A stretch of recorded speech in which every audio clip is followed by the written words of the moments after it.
So hello and welcome to Amers Institute. As you all know, Amers Institute की जो book है General Awareness की, it will be soon available in market.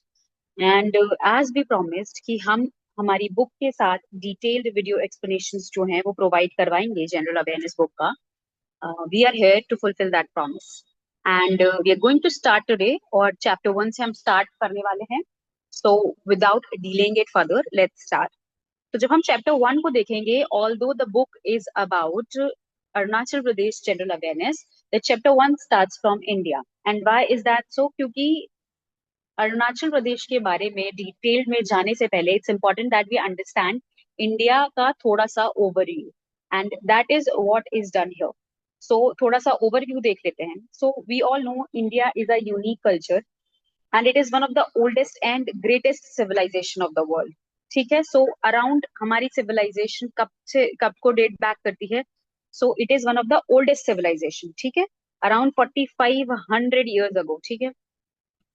फिर अगर हम बात करेंगे तो India has achieved all around socio economic progress since independence.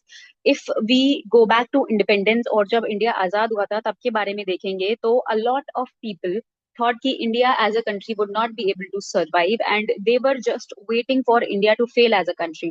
But we proved them wrong and we survived. ठीक है.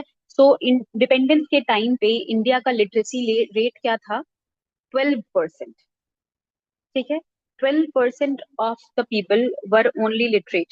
ठीक है. बाकी जो 88% पीपल थे they were illiterate and people thought कि it will not take more than 10 to 15 years for India to collapse as a country. Anarchy आ जाएगी या फिर मोनार्की आ जाएगी, but India will not remain as a democratic country.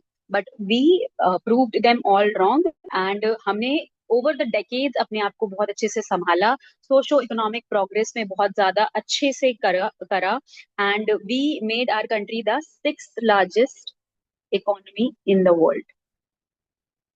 Economy in the world. So we should be all proud of that. ठीक है. फिर अगर हम इंडिया के क्षेत्रफल की बात करेंगे कि इंडिया का जो कवर एरिया है वो कितना है, तो वो है अराउंड 32,87,263 स्क्वायर किलोमीटर. और इसी एरिया के साथ इंडिया वर्ल्ड की 7th largest country by area बन जाता है. तो यहाँ पे हमने जब 6th लार्जेस्ट कंट्री कहा तो it is by economy, and जब हमने 7th लार्जेस्ट कंट्री कहा तो इट इज बाय एरिया. ठीक है. जो एरिया है उस पे India is the 7th largest country in the world.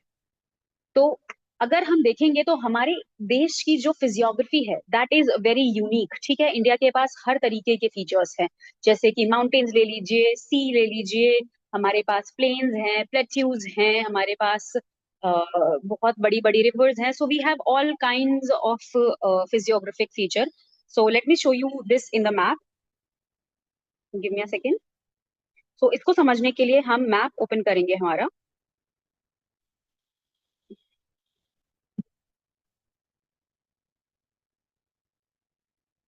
तो अगर हम ये देखेंगे तो इस रेंज में हमारे हिमालयाज आ जाते हैं. Himalayas save India from invasion over the period of time. Over the history Himalayas ने हमारे देश को इन्वेजन से बचाया है. ठीक है. A lot of invasions were prevented because of these Himalayas, because crossing these Himalayas was very dangerous. ठीक है. फिर ये हमारा नॉर्दर्न प्लेन आ जाता है. यहीं पे हमारा गैंग गंगा वैली सिविलाइजेशन हुआ था. ये हमारा डेजर्ट आ जाता है, the great Indian desert, Thar desert. ये हमारा प्लेट्यू आ जाता है. ये हमारे घाट्स आ जाते हैं.